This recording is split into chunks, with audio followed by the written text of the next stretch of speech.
That was the car locking. It's keyless entry and keyless close as well. You walk away from the car with the key in your pocket, car shuts itself, which isn't necessarily a bad thing.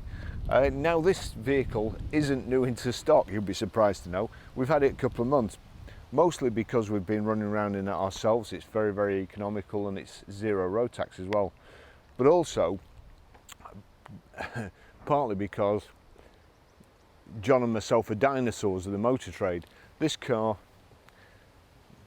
10 years ago, you looked at it and you thought that's a pitch car. There's auto trader cars and there's pitch cars. Some cars sell off the pitch, some cars will sit there forever and only appeal to a few people, and you need to advertise them. So they cost you more to advertise, they cost you more to sell. This car wouldn't last a weekend 10 years ago, but it's a different thing now. And also, what's different is if you advertise it on Auto Trader, we have had it on Auto Trader, but unfortunately, because it's one of the cheaper cars and we've got other cars to worry about, more expensive ones, we've not done the job properly, which means we've not advertised it properly, we've not put the description on Auto Trader, we've not put the service history on, and also we've not done a video, we've not done proper photos. And there are cars, well, there are Renault estates with high mileage or higher mileage than normal that will just be absolute wrecks and not worth 500 quid.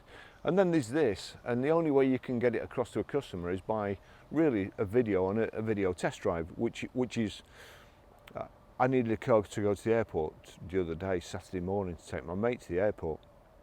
And I thought, well, this will be ideal, it's taxed and there's plenty of room in it. And on the way there, I thought to myself, well, you know, it's a £3 grander, less than £3 grand.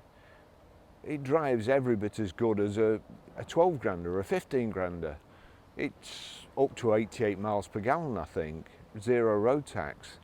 It's got great tyres on it. It's belonged to a company. I think originally it was a Renault demonstrator, and then it belonged to a company. And we buy a lot. Hopefully we buy all the cars off this company, and also the vans too, so we know them and we know the service. But this vehicle is exceptional. It's got a full service history and it's really tidy. There's a couple of scratches on it, and to be honest, the scratches aren't that bad, but if it didn't have the scratches, then it'd be a 3495er. And to be fair, you can hardly notice the scratches, and it probably won't make any difference to the person who's going to buy it. Probably for a second car, probably for a kid bus or so on. But I'll just show you around it, and I'll also try and point out, because the last thing we want, you see, with a pitch car, you don't have to do a description because the people come, they roll up on your forecourt and they look around it themselves. With a car where potentially we have people coming from all over the country, we like to try and point out its faults, if any, or its defects, its paintwork problems. So I'll probably be hypercritical with this, because the last thing I want is you to turn up at our forecourt and say, oh, well, you never told me about this. You know, I've just driven for 2 hours. And so here we go. First of all, I'll show you under the bonnet. Sorry. No, first of all, I'll tell you what it is. Okay, it's a Renault Megane 1.5 dCi Eco Dynamique TomTom. It's a stop-start, it's a 5-door, 1461cc, 2012 on a 62 plate, although it was obviously a bonus car. The dealer registered it to get his end-of-year bonuses. I've been in the same position many times myself. So it was registered on the 31st of 12th, 2012.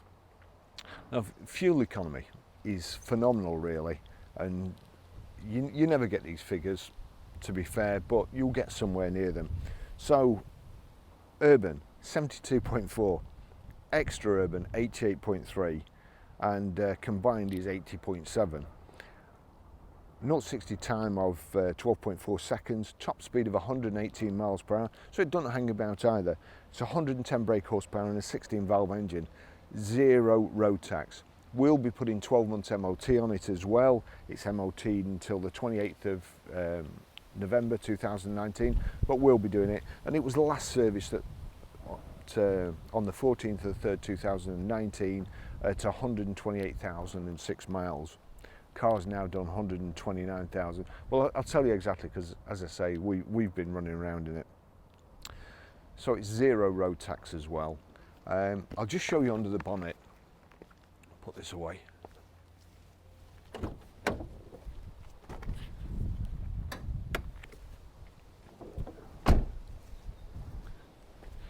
Now, bearing in mind that this car has done 130,000 miles.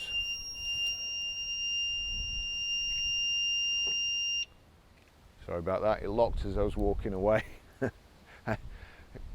That would probably get on my nerves. Anyway, as you can see under the bonnet, it's all nice and clean. Lance has cleaned it, but as you can imagine, £3,000 car, we don't go to as much trouble cleaning it as a £30,000 Range Rover, and yet it still looks like this. So it's been very, very well looked after.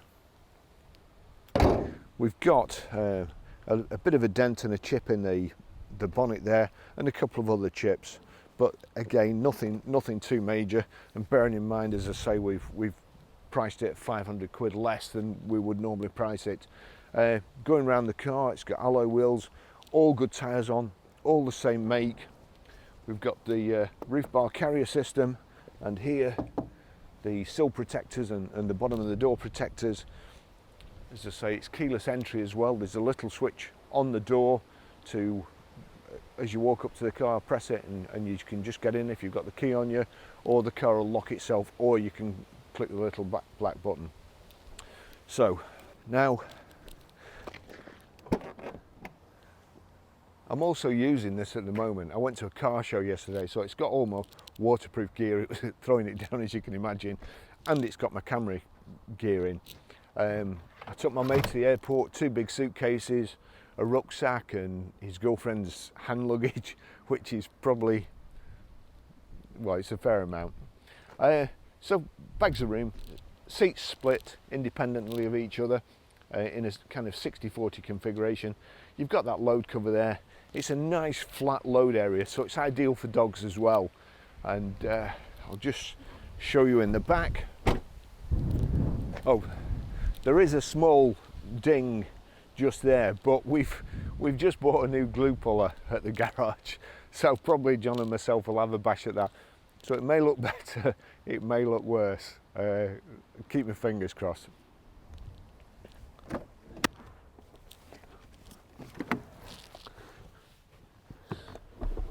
So lots of room in the back here. Crikey. Just once you've got the headrest up, the seat backs are high enough for an adult. You've also got the Isofix rear child seat anchor points, and we've got a rear armrest here. There is plenty of room. Airbags in the B pillar, and these handles. What's that? Oh right, sorry. That's for a cargo net as well. So it's so tidy in the back here. Honestly, you just wouldn't think the car had done the mileage it's done. So it's real good value. If you're only doing low mileage a year, then it's an ideal car to buy, and it will certainly bring your depreciation into line. If you bring the mileage back, it's not going to lose a whole lot of money. Well, it can't lose a whole lot of money, can it? The most it can lose is £3 grand.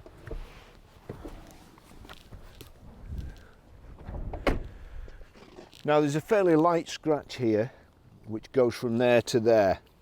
Not continuous, but I'll put a photo or a bit of video in the description just to show you that. Again, you can get your finger in it. It's not too bad, but you can see it.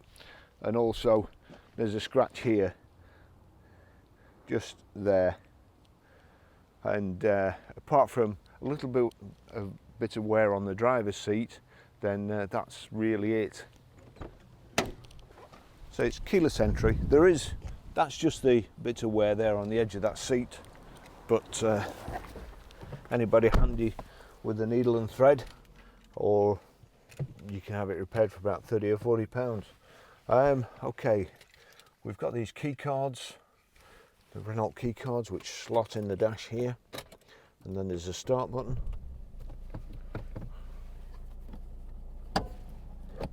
we've got height and reach adjustable steering wheel.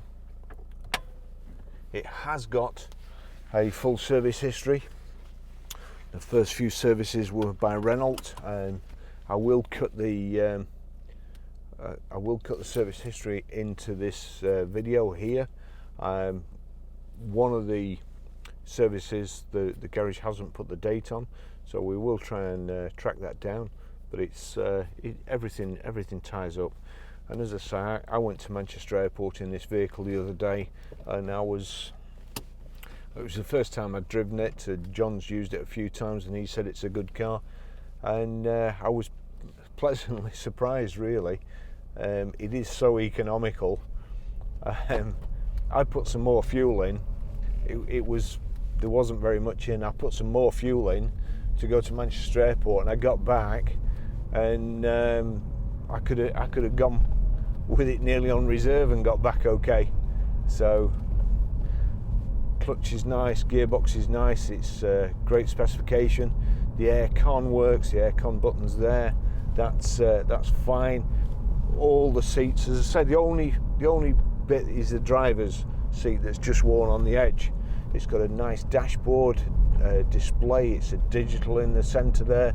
There's a little information panel on the right there, which it was just telling me range. It's still got 70 miles left, and I've used it all weekend. Average fuel consumption, fuel used.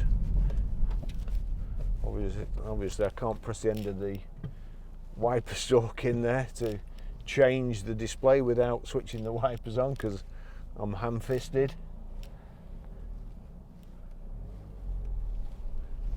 Just take you for a short drive in it. Nice and clean under the engine. The body works nice as well, or nice and bright. As I say, it's just got a couple of imperfections.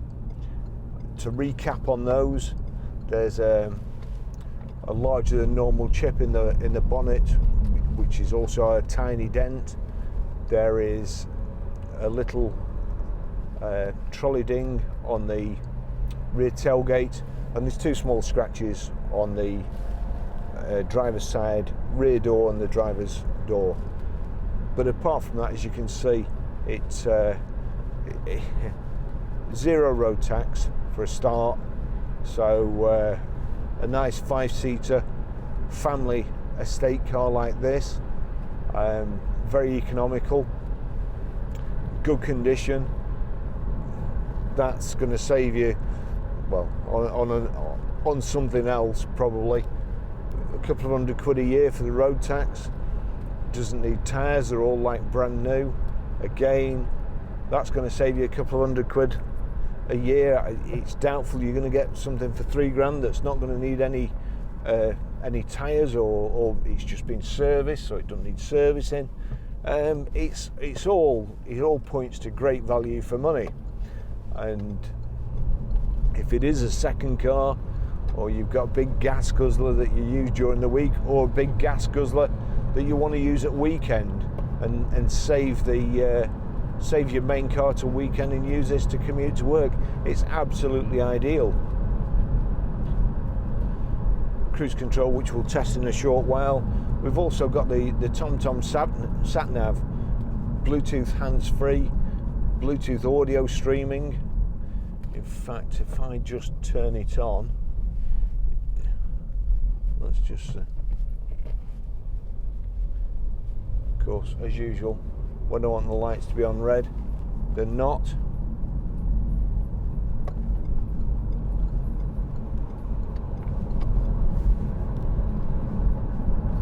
Very nippy engine.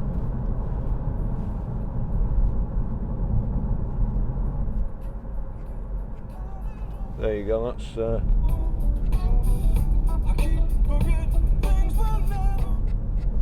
I've got, it has one of those volume controls, the stupid clutch type ones, where the faster you try and turn the song off, the less it actually moves. I mean, who invented that? It's just probably somebody who listens to rap music, I would think. It's stupid idea. Anyway, it's got CD radio. That was playing music from my telephone, from my iTunes. So you've got Bluetooth hands-free as well. The sat-nav is an easy-to-use TomTom sat-nav. You've got USB in there. Now the sat-nav is an SD card, so I assume, rightly or wrongly, that you can also update the TomTom sat-nav just with the SD card. I've had a TomTom sat-nav for years, which every year they email me to say that they'll do me a deal on the new software. So I would think that's constantly updatable.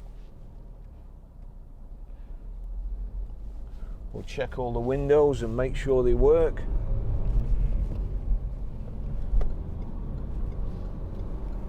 And the door mirrors. Let's just, right, we'll start with windows. Yeah, that works. That works. That works.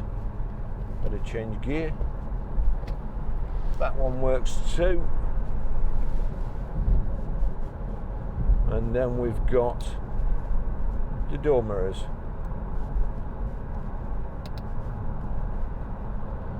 So they're all working fine. There's say nothing really to spend on the car.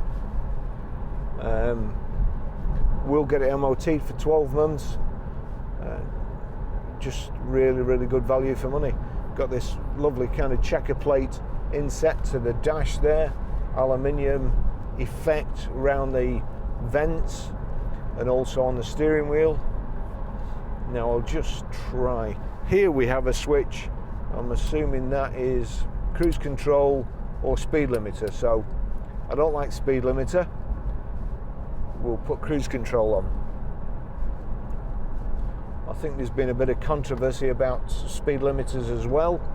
If obviously if you're at the range of the speed limiter, you've got it set to 70 and you need to get past an obstacle quickly or pull out quickly, then I'm afraid you've had it. You can override cruise, but not the speed limiter. So let's right, now I've finished talking. That's 67, 68, 69, and I've done my usual trick. And now caught up to the traffic.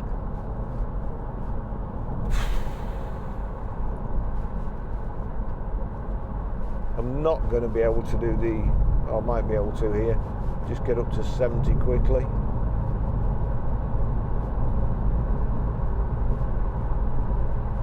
No, I'm afraid I'm going to have to, oh hang on, 68 miles an hour in 6th gear. We're doing just less than 2,000 revs, and the cruise control works. There we go, set the cruise control and that's going.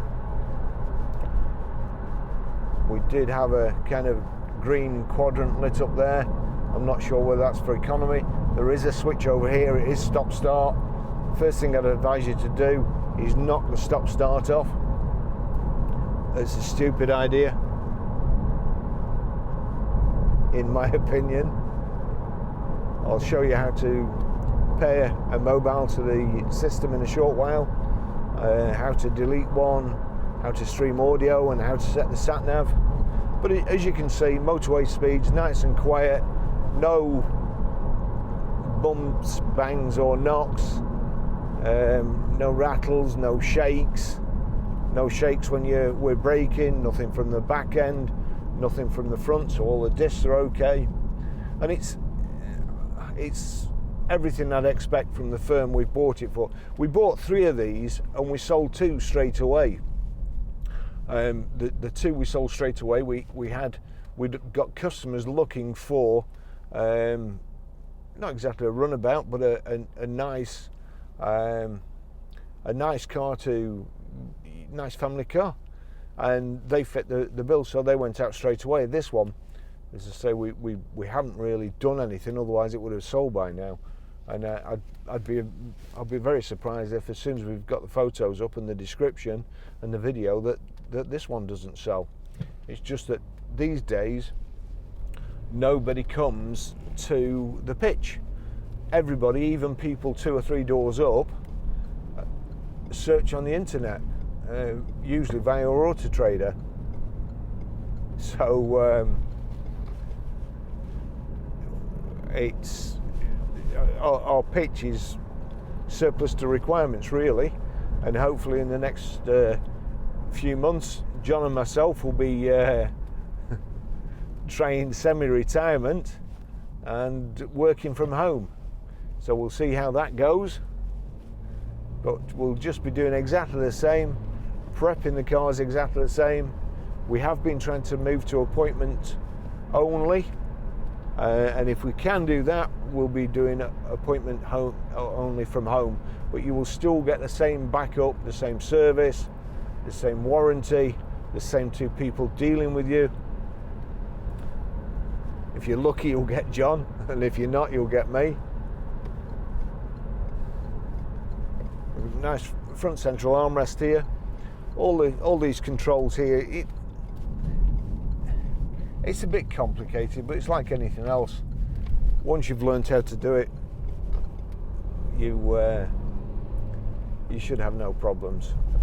Now we'll just get up to a little bit of speed here, where we can load the steering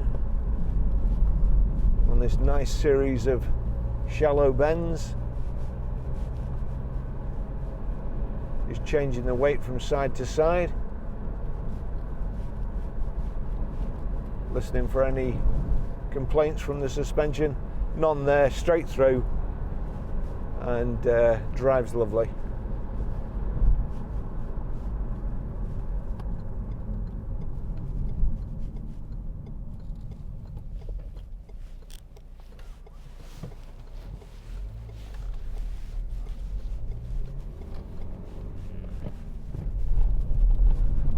Renault to produce one of my favourite cars of all time, the original Renault Alpine, and now Alpine have kind of brought out the same design, a bit like Fiat, and captured the same lines. I'd absolutely love one,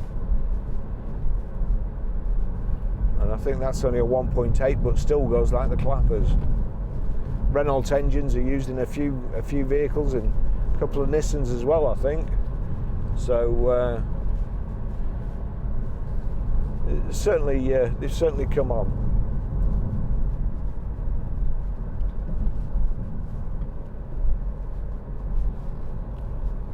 Lorry parked in my first sat-nav demonstration spot. So anyway, I'll finish the test drive shortly. Car drives great value for money. You could spend 2 or 3 times more on a vehicle than this and still not get a better car. It's done 130,482 miles, and honestly you just wouldn't think so. It's nice, everything's nice and tight on it, and it's just been well serviced.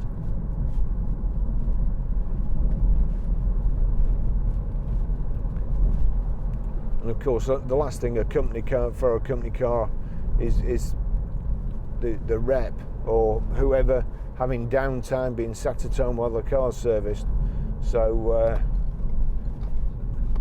this firm really they make sure the vehicles are kept very clean and looked after. Okay, so there you go.